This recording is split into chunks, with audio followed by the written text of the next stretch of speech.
O Senhor esteja convosco, Ele está no meio de nós. Proclamação do Evangelho de Jesus Cristo segundo Mateus. Glória a vós, Senhor.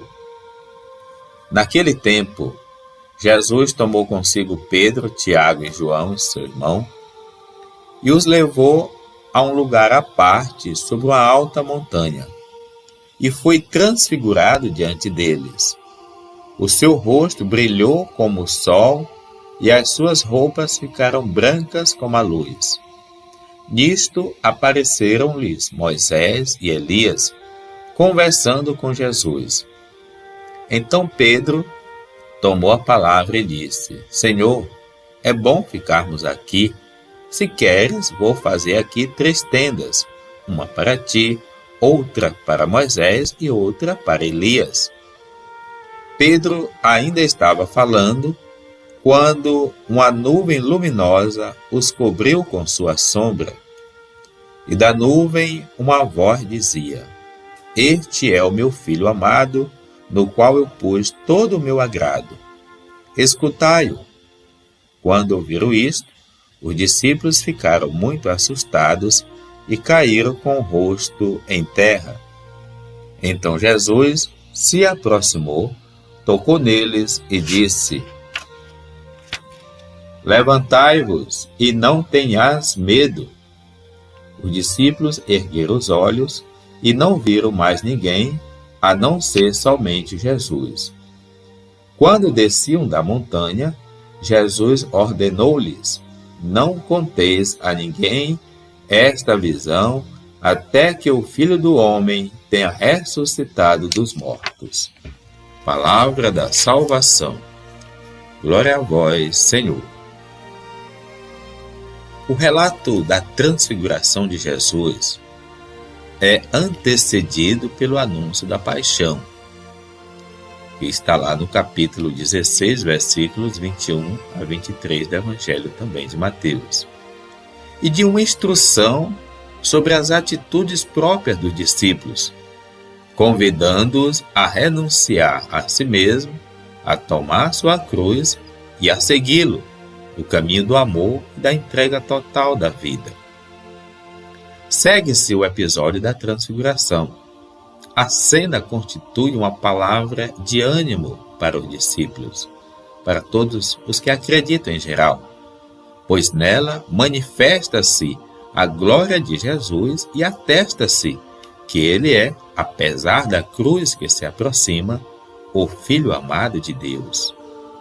Os discípulos recebem assim a garantia de que o projeto de Jesus apresenta, ele é um projeto que vem de Deus. E apesar das suas próprias dúvidas, recebem um complemento de esperança que lhes permite embarcar e apostar nesse projeto. Literalmente, a narração da transfiguração é uma teofania, quer dizer, uma manifestação de Deus. Portanto, o autor do relato vai colocar no quadro todos os ingredientes que no imaginário judaico acompanham as manifestações de Deus e que encontramos quase sempre presente nos relatos teofânicos do Antigo Testamento: o monte, a voz do céu, as aparições, as vestes brilhantes, a nuvem e mesmo o medo e a perturbação diante daquilo que estava acontecendo. Isto quer dizer o seguinte: não estamos diante de um relato fotográfico de acontecimentos, mas de uma catequese, e assim todo o Evangelho deve ser lido. Mais do que um retrato de uma realidade, é uma leitura teológica de uma realidade, portanto, destinada a ensinar que Jesus é o Filho amado de Deus, que traz a todos nós o projeto que vem de Deus. Esta página de catequese destinada a ensinar que Jesus é o Filho de Deus e que o projeto que ele propõe vem de Deus, está construída sobre elementos simbólicos tirados do Antigo Testamento. Poderíamos nos perguntar que elementos são esses? O monte situa-se num contexto de revelação. É sempre o monte que Deus se revela. E, em especial, é no cimo, no ponto mais alto de um monte, que ele faz a aliança com o seu povo. A mudança do rosto e as vestes brilhantes, muitíssimo brancas, recordam o esplendor de Moisés ao descer do Sinai, depois de se encontrar com Deus e de ter as tábuas da lei.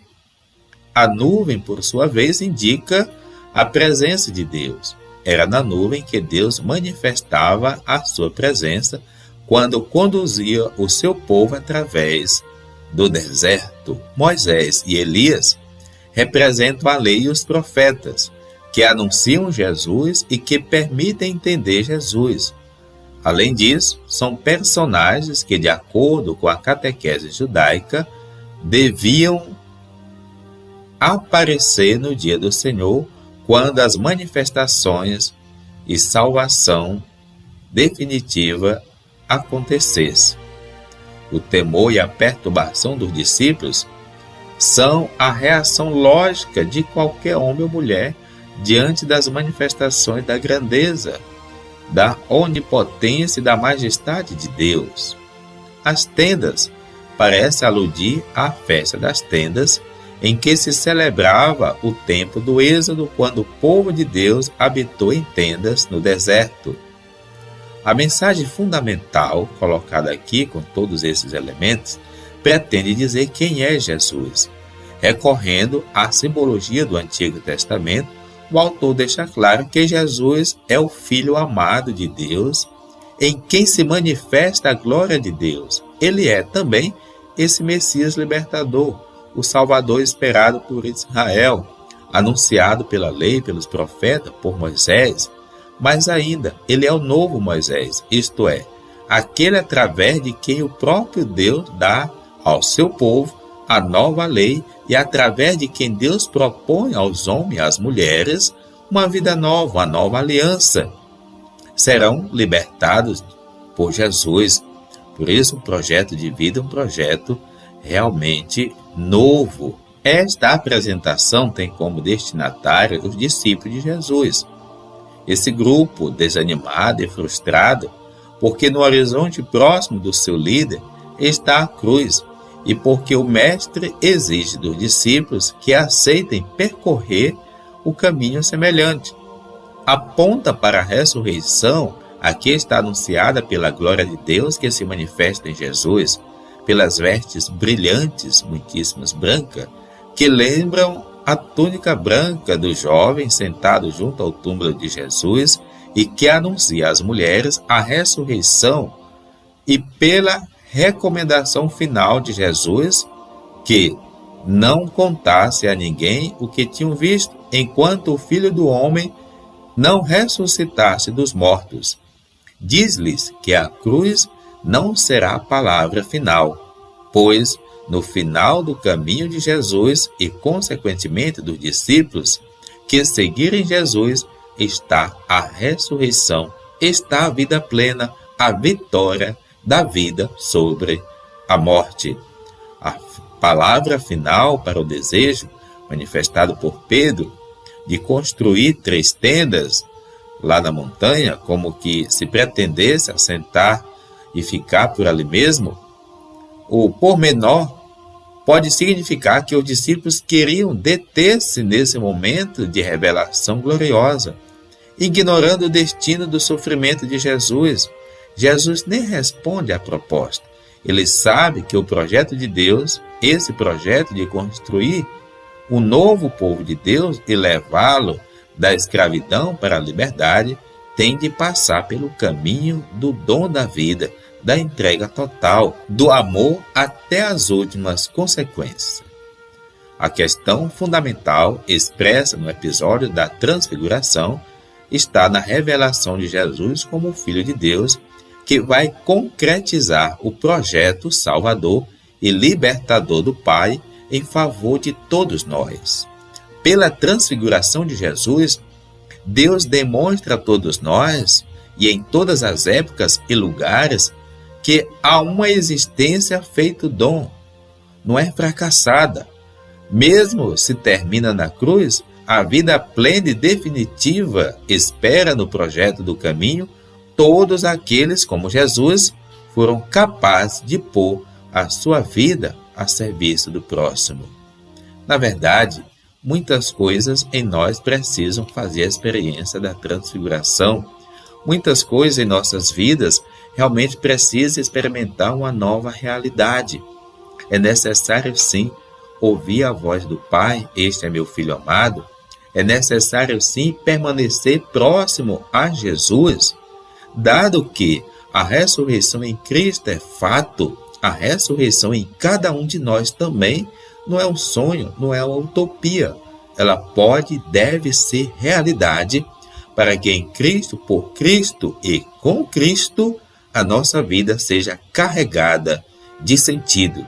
Somos Pedro, somos Tiago, somos João, somos todos os homens e mulheres que, uma vez subindo a montanha no encontro com Jesus, recebemos dele a sua missão, uma nobre missão. Façamos valer a missão que Jesus nos confia e que ela jamais seja uma missão de fracasso, mas uma missão gloriosa. Deus nos abençoe, em nome do Pai, do Filho e do Espírito Santo. Amém.